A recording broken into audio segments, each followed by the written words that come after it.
We're joined by the Mandera Governor, Ali Roba, to discuss primarily matters security.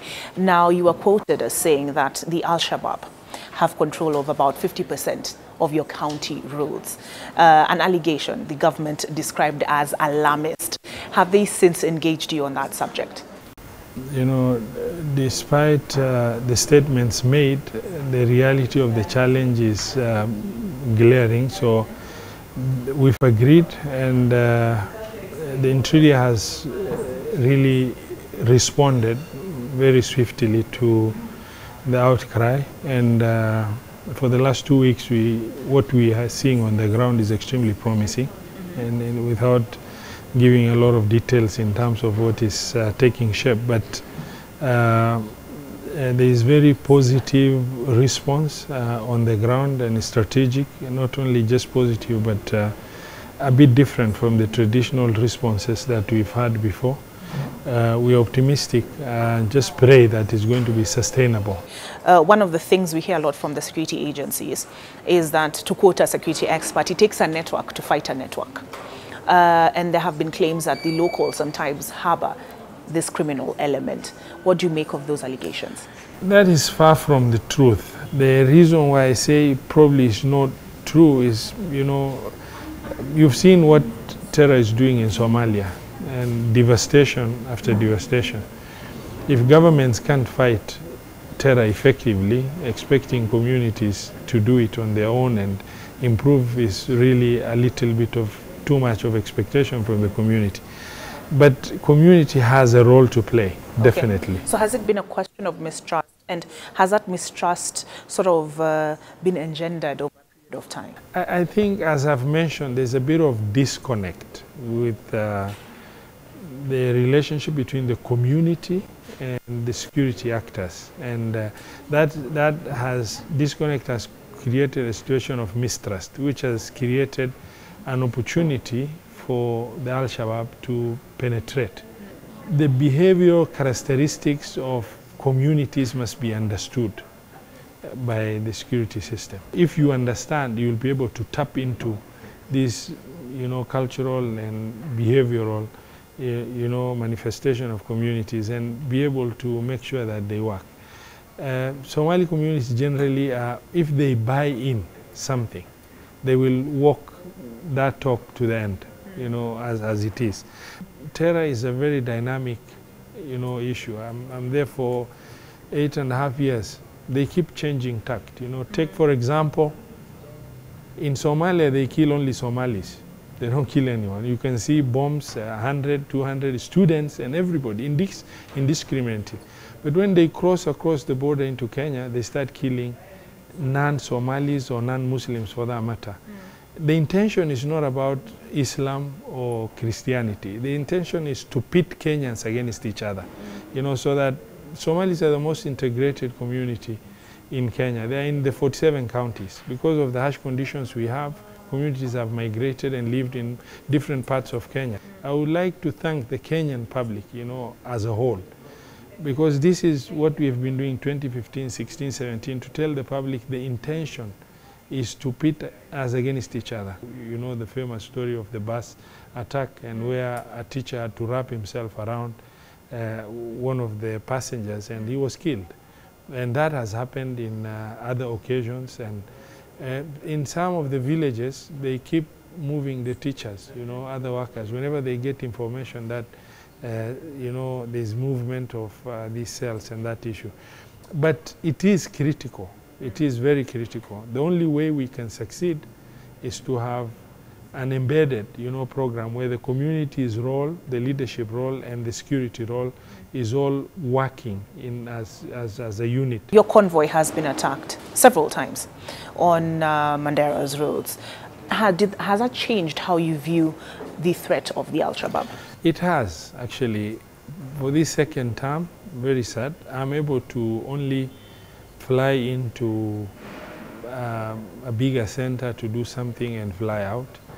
And leadership is all about contact with the public. You must be able to be at every village.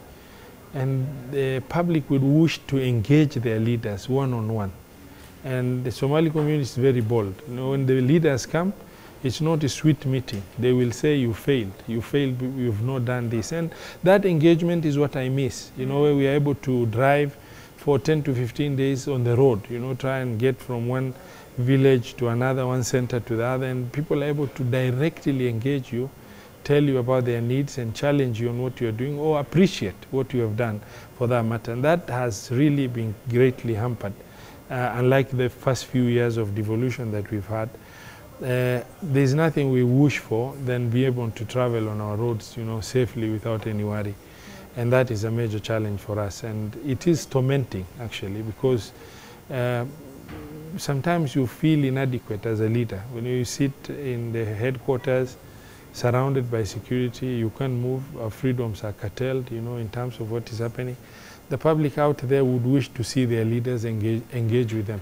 And another concern you raised is about schools. I'd like to know what the learning situation is now. When you spoke, you said 129 out of 200, was it 295 schools are closed. We've seen teachers withdrawn from the north, and you gave us the reason. When Al-Shabaab crosses the border, they target non-locals. What is the learning situation like now? Do your own analysis of academic performance over the last 8 years, for example, or 10 years. The result that came out of some assessment that was done on the students does not have scientific backing. You know, it is very really absurd, because you have these counties that have position 40-something, you know, out of the 47, and then for a whole year they have not been to school. There's no e-learning, there's no variable change, there's no strategy, there's no input that has taken place, and for a whole year there's no learning ongoing. Then an assessment was done, Mandera is top 3. You know, I would wish to really understand the magic, because it doesn't add up for me. It doesn't, you know, because I see the reality on the ground. I mean, it could be intended for different objective as far as I'm concerned. But the reality is, I mean, I would like some convincing information to say, you know, you are position 40-something last year or the previous year and the other years, but because we changed this and that variable, we've had this input and we've changed this, as a result the assessment looks very promising that the performance is very good. Now, without teachers, without any learning, and then you somersault from position 40-something to position, it doesn't add up. Something is not right.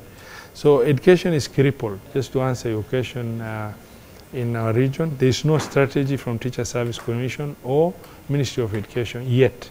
In 2015, 2014, 15, 16, the county government, out of desperation, when all the teachers were removed, we recruited over 900 UT teachers, you know, students with C minus and above, to just give some resemblance of teaching in this.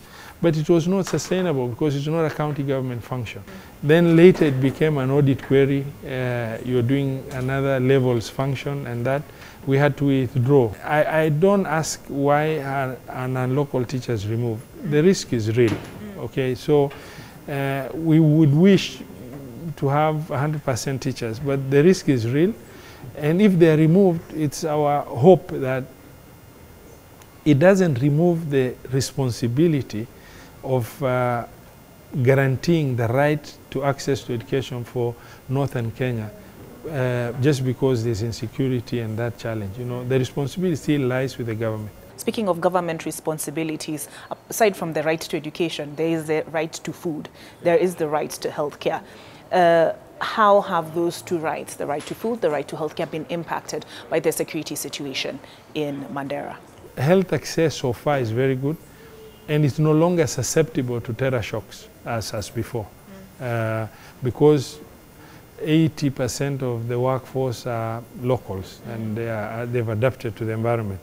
In terms of agriculture, you know, there are a lot of limiting factors. We've done quite a bit in terms of opening up the riverine farming. You know, initially it was taken over by Madenge plants at the advent of devolution.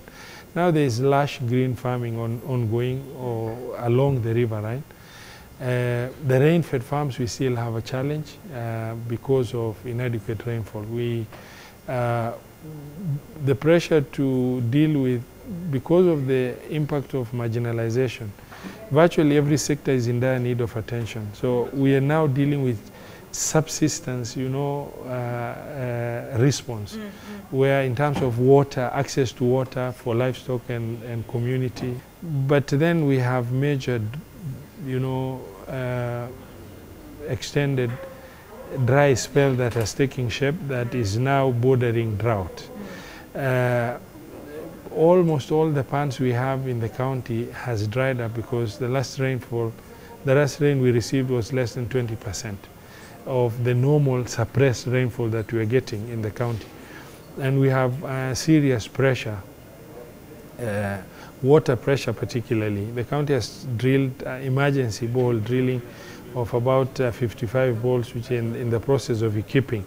But more than 50% are saline. It's not good for human consumption. Maybe livestock can bear to drink because of the salt requirement in terms of that. So we have that challenge.